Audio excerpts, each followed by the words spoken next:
অনেকদিন ধরেই অনেকে প্রশ্ন করছেন পিসিবি মনে হয় পিসিএইচ মনে হয় বড় লোকের চ্যানেল হয়ে গিয়েছে, বাজেট কোনো পিসি বিল্ড করে না। আসলে বাজেট বিল্ডার আগের মতো বাজেটে নাই। তো 40,000 টাকায় আজকে আমরা একটা বিল্ড করব। এই বিল্ডটা একটা টাইমে 30,000 আশেপাশে পাওয়া যেত, কিন্তু এখন 40-এ দেওয়াটাও খুব ডিফিকাল্ট। তো এই বিল্ডের জন্য আমরা কম্পোনেন্টগুলো সংগ্রহ করেছি পেরিনিয়াল কম্পিউটার থেকে। তার একটা স্পেশাল ডিল দিচ্ছে, কতটুকু স্পেশাল সেটা বিল্ড হলেই দেখতে পারবেন। আপনাদের সাথে আছে আমি অরুণজামান, আপনারা দেখছেন পিসি হেল্পলাইন বাংলাদেশ।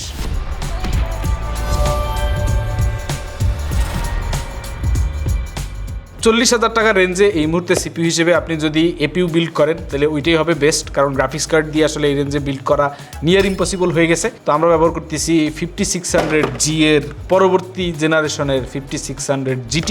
টেকনিক্যালি জিটিটা জি থেকে সামান্য একটু বেটার পারফরমেন্স দেয়, আর জি নতুন আর তেমন পাওয়ার কোনো সুযোগই নেই, বাট জিটি পাওয়া যাইতেছে। তো জিটির দাম হচ্ছে বর্তমানে মার্কেটে 18,000 টাকা। 5600 নিয়ে আর নতুন করে কি বলবো, মোস্ট সোল্ড 5600G এর সাকসেসর 5600 GT 18,000 টাকা। তারপর হচ্ছে মাদারবোর্ড হিসেবে আমরা ব্যবহার করতেছি MSI মারুতুমি B450 MA Pro Max 2 official UCC sticker সহ। তো এই বোর্ডটার দাম হচ্ছে বাজারে 7,700 টাকার মতো।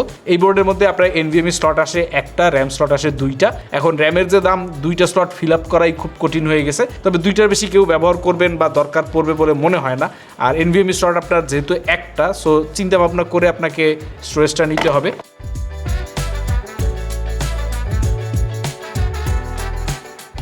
স্টোরেজ হিসেবে রয়েছে ওরেটনের একটা 256GB NVMe SSD।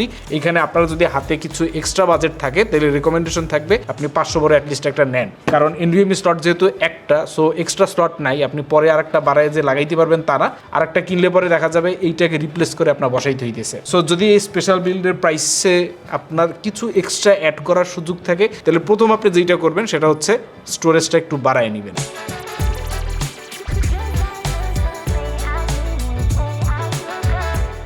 এরপরে হইতেছে আমাদের মেমোরির হাহাকার। এই দুইটা বক্স খালি, এটার মধ্যে একটা র্যাম ছিল, একটা র্যাম আমরা ইউজ করছি সিস্টেমে 8GB 3200 বাস। ওরেটন এই মেমোরিটার দাম হচ্ছে বাজারে 6,000 টাকা 3200 বাসের। টাইমিং হচ্ছে CL16। এখন এইখানে একটা কথা বলে রাখা ভালো যে AMD রাইজেনের এপিইউ যে লাইন আপগুলো আছে, বিশেষ করে 5600 GT, এগুলো কিন্তু আইজিপিউতে আপনার কিছুটা হলেও র্যাম থেকে একটা অ্যালোকেশন ব্লক রাখে 500 MBর মতো। এই মেমোরিটা যখন সে ব্লক করে রাখে তখন এমনিতেই মেমোরি কম, 500 MB কমে যাচ্ছে। এর পাশাপাশি আপনার সিঙ্গেল চ্যানেলে পারফরমেন্স একটা পেনাল্টি আছে, যেটা আপ টু 28 to 30%। তো এই কথা মাথা থাকলে পরেও এখন বাজেটের মধ্যে, অর্থাৎ 40-এ যাদের একদম মোটামুটি ফিক্সড বাজেট, তাদের আর একটা মেমোরি নেওয়ার সুযোগ নাই। তবে পরবর্তীতে আপনি একটা র্যাম যদি অ্যাড করেন তাহলে পারফরমেন্সে আপনি আপ টু 28 to 30% পর্যন্ত আপলিফ্ট দেখতে পারবেন। সো যদি পারেন আরেকটা র্যাম নিয়ে নিন সাথে, আর যদি না পারেন তাহলে পরবর্তীতে অবশ্যই এটা নিয়ে নিন। তবে সবার আগে স্টোরেজ।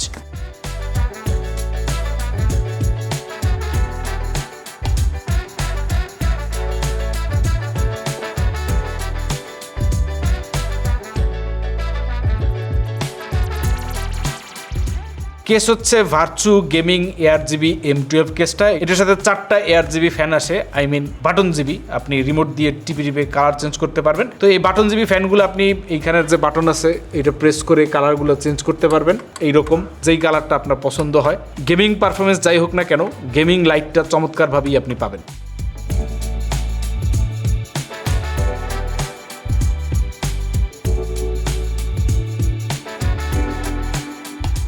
এরপরে রইল বাকি হচ্ছে পাওয়ার সাপ্লাই। আপনার এই সিস্টেমের সাথে একটা 350 ওয়াটের পাওয়ার সাপ্লাই দেওয়া হচ্ছে, কারণ 5600 GTর TDP হইতেছে 65 ওয়াটস, ম্যাক্সিমাম 88 ওয়াট পর্যন্ত টানতে পারে। তবে একটা সমস্যা হচ্ছে এই পাওয়ার সাপ্লাইগুলোয় কোনো রেটিং আসে না। আপনার যদি পরবর্তীতে গ্রাফিক্স কার্ড অ্যাড করার কোনো পরিকল্পনা থাকে তাইলে পরামর্শ থাকবে যে একটা 80+ ব্রোঞ্জ রেটের পাওয়ার সাপ্লাই আপনি নিতে পারেন বা নেওয়া উচিত। আর না হলে পরে আপাতত এই প্রাইস পয়েন্টে এই সিস্টেমে আপনার এই টাইপের একটা পাওয়ার সাপ্লাই হলেই চলে যাচ্ছে।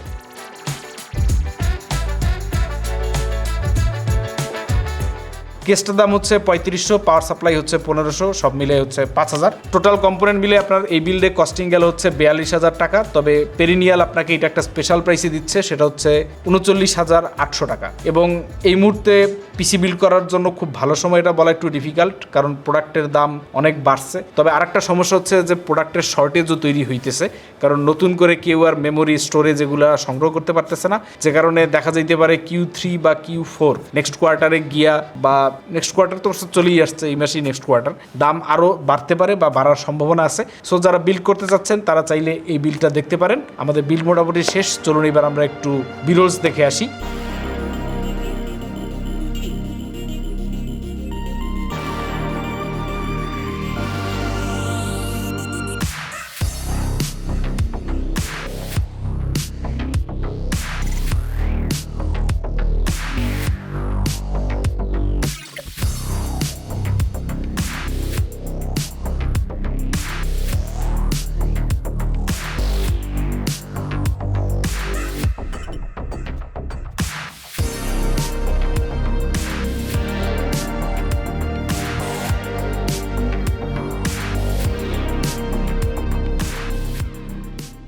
ওকে, এখন কথা হচ্ছে এই পিসিটা কারা নেবেন। যারা আর কি একটা 5600G দিয়ে বা জিটি দিয়ে বিল্ড করতে চান এবং সবচেয়ে ভ্যালু ফর মানি কম্পোনেন্ট বর্তমান মার্কেটের প্রাইস অনুযায়ী নিতে যাচ্ছেন, তারা এটা চেক আউট করতে পারেন।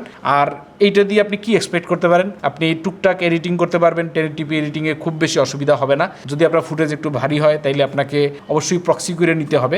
আফটার এফেক্টসে বেশ কষ্ট হবে হওয়ারই কথা, কারণ ডেডিকেটেড কোনো গ্রাফিক্স কার্ড নাই।